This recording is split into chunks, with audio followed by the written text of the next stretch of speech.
And that's why they come back again and again and again. You say, I just did that for you. And then they're back. That's because you were so nice. If you'd have said, do not come back again, or if you had, if your intention had been like to let them know, I will do this for you, but do not consider me your doormat. But my intention was to let people believe that I was nice. And at one point, Stedman said, but you're not nice. So what are you doing that for? You are nice. I don't believe No, Stedman said I'm not nice. He said I was kind and I was generous, but I was not nice. He said, you know who's nice? Gail. Gail is nice. And Gail is nice. She's nice. She's nice. So I'm not nice, but I am kind. And I accept that. I now accept that. And so I make my decisions based upon, okay, what do I really want to come from this? So if I'm going to do this for you, I'm going to do it for the purpose that I'm going to I really want to help you. I'm not going to do it because I'm going to feel bad and you're going to think I'm not a nice person if I don't help you. So when I gave the older boyfriend, the money, I wasn't doing it to be nice. I was doing it to say, okay. Well, I still think it was very nice. I think. The problem with you, baby doll, is you needed more money. That's the problem. You've always shared so much of yourself. Tell us about health and wellness. I mean, we touched on the 25-kilometre hike that you've been doing just about every single day since you've arrived, but you've said you've never felt better. You're clearly fit and well, and you've got a book coming out in the new year. You're still continuing to share this journey with us, of which we're always so grateful, because there's nothing you keep. So here's the thing. I have blamed myself for being fat my whole adult life. So I started to put on weight in Baltimore during that time when I was being asked to, have plastic surgery. I didn't think that it affected me. I thought the reason they're asking me to have plastic surgery is because I'm not pretty enough. If I were prettier, they wouldn't be asking me this. I didn't even think it was racist or misogynist. I just thought if I was prettier. It's good I was that naive at the time. And so I started to put on weight in Baltimore. I started to put on weight. I am now the weight I was when I started my first diet, when I went to my first diet doctor. And it has just been a struggle since 1977 for me. And I have lived that in front of all of you. I have lived it. And when I moved to Chicago, I gained another, I had 20 pounds. What's 20 pounds? And 10 kilos. So it's half, right? About half. It's 2.2. So another 10 kilos, another 15 kilos, another 30 kilos I gained. And then there was in 1988 when I pulled out the big wagon of fat. I thought I had figured it all out because I went for 4 months straight and didn't eat a morsel of food. I had one hamburger, for which I opened all the windows and let the smell out. So Stedman wouldn't know it when he came in the house. But in 4 months, I had nothing. And I thought, well, I have proven to myself that I have the discipline now. Nobody's gonna say anything. And the bottom line is, it came back as it was going to come back. And then in 2021, so I've had this struggle on and off, and you all have watched me on and off, yo-yoing. And in 2021, I had knee surgery because I could barely walk downstairs. I was bone on bone. And when I came home, I couldn't lift my foot off the table. There's another fly. I'm not gonna kill it tonight. 2 nights ago, I killed that fly. That one I could kill. I could get him, but let him live. I'll just flick him away. You just keep talking. Okay, good. All gone. Okay, good. He's just lying down there on the floor. Yeah, that's good. That's better than the other night. He's alive. It's okay. Okay. So 2021, I had my knees done. Anybody here never had their knees done? Oh, one person. Thank you. You understand me. Okay, and you too? Knees down. 9 knee operations. Wow, you win. You win. So I had knee replacement, complete knee, this one done first and then the other one done. And I told Jesus and all the disciples while I was home and couldn't lift my foot off the bed, I said, if you let me walk again, I will, I was like looking out the window, never cared about the hill outside my house until, God, if you let me walk, I will go up that hill.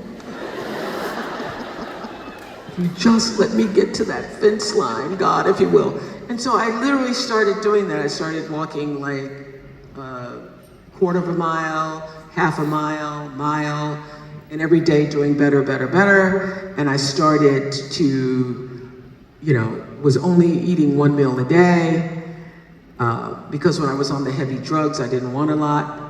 Because you have to be on heavy drugs. Were you on heavy drugs? Yeah. Did you take Miralax too?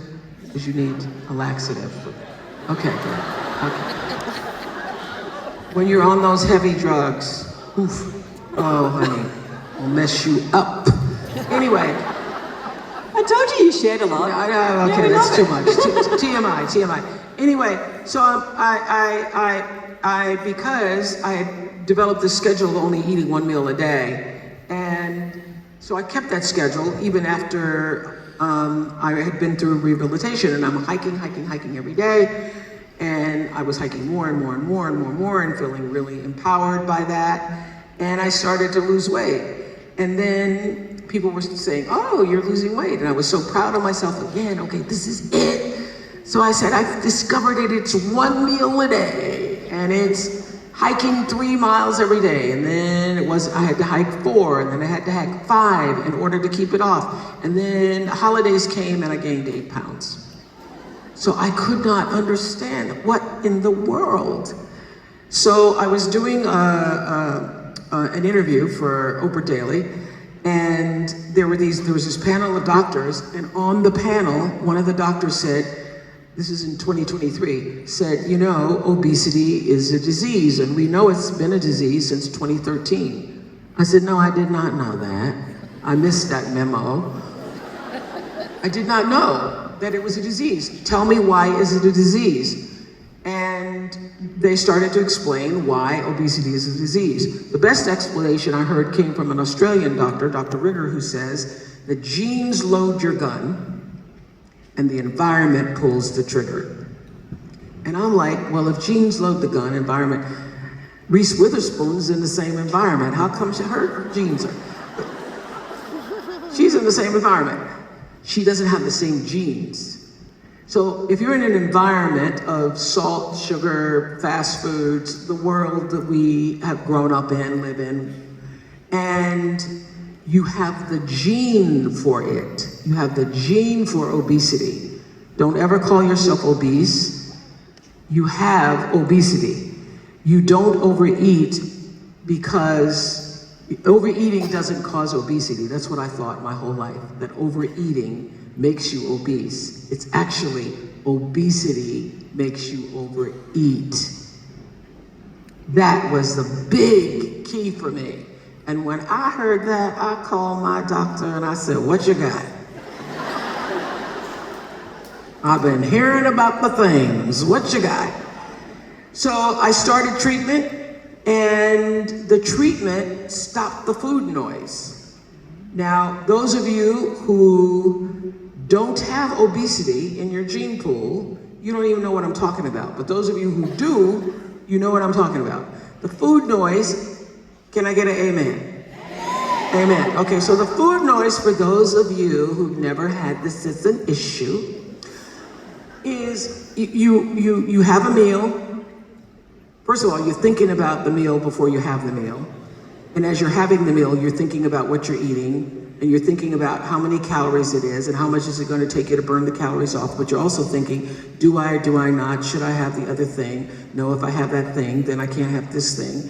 And as soon as you finish that meal, you start thinking about the next meal. And many times you're just standing in the kitchen or just in front of, I know this doesn't happen to you, but No, but I'm saying to the level where it's always there.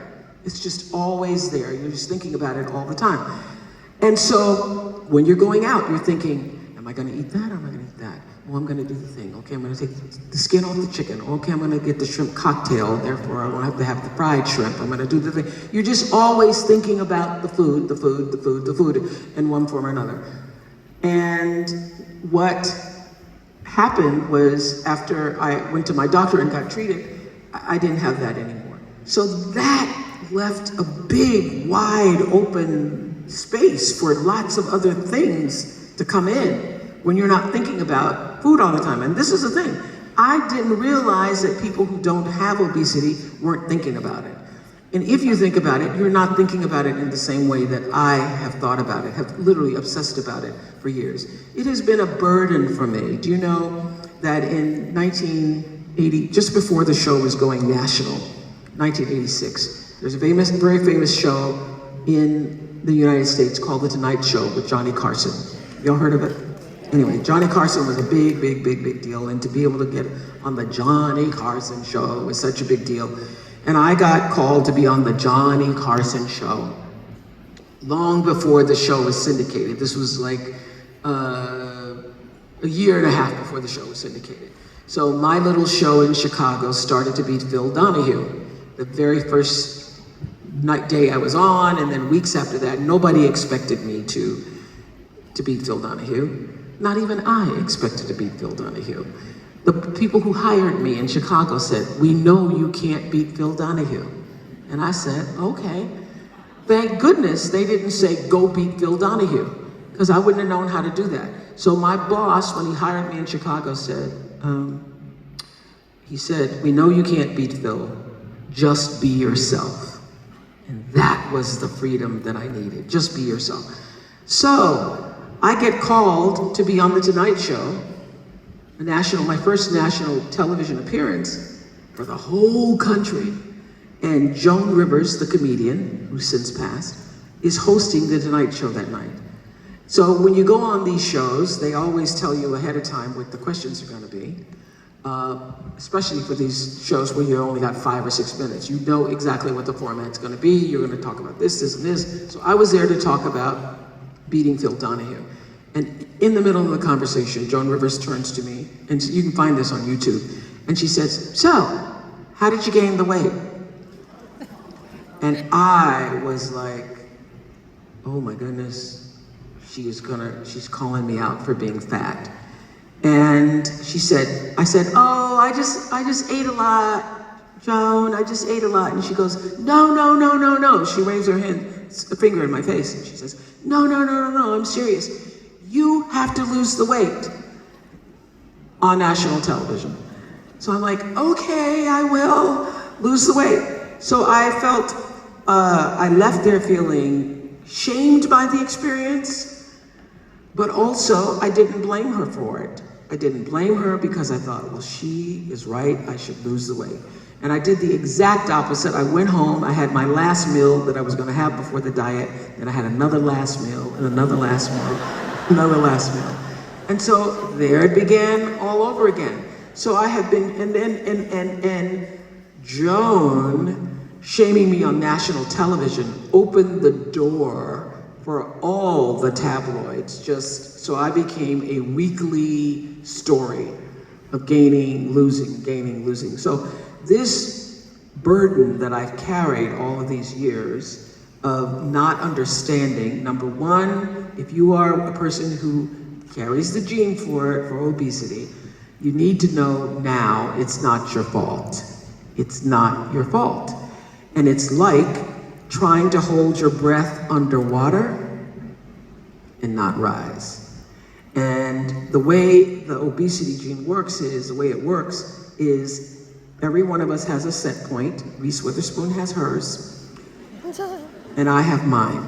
Hers is this big, okay? And I have mine, and in every instance, my body has tried to rise. When I pulled out the wagon of fat, I was 211 pounds. And then when I ran my first marathon, I was 211 pounds. So mine's always trying to rise to 211. And so every diet that I've ever been on, no matter how, many times I pull that skin off the chicken and steam that broccoli, I'm still trying to get right back to that. And so this is the first time I haven't had that as a part of the struggle. That's been revolutionary for me.